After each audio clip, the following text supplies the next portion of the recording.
Yeah, my name's Tom, Laura Haefeli. and we're the owners of Haefeli Honey Farms.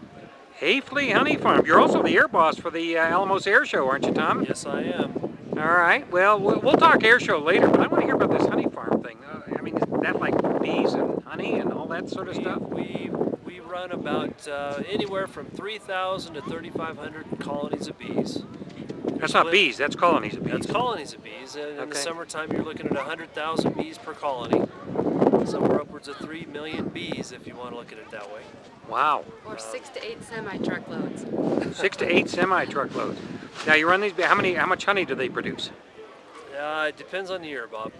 You know, this year we're looking at maybe. Well, let me back up a bit because we split the bees between West Texas and Colorado. Okay. So West Texas this year is a good year. We're looking at probably 120 barrels of honey in West Texas, and up here we're looking at about 200 to 225 barrels of honey. Wow. Now it gets cold up here in the San Luis Valley. What do you do with the bees when it gets cold? They all go to West Texas in the winter. I mean, bees go to Texas for the winter? Bees go to Texas in the winter. Do they fly? No, they're trucked. They're trucked. All right. Semi-trucks. And then in the end of January, about 2/3 of them go to California. So these bees get to go places I don't get to go. Okay. I mean, how do you get bees in a truck? You know, it's pretty tough. You got to herd them and. Call them up. Actually, they start about this time in the evening when the sun goes down. They're all home. You load them with the forklift on the truck, put a big net on them, and down the road they go. So they're driving down the road on this flatbed truck with a big net over them. They get to fly around and do all that stuff. Look at the scenery.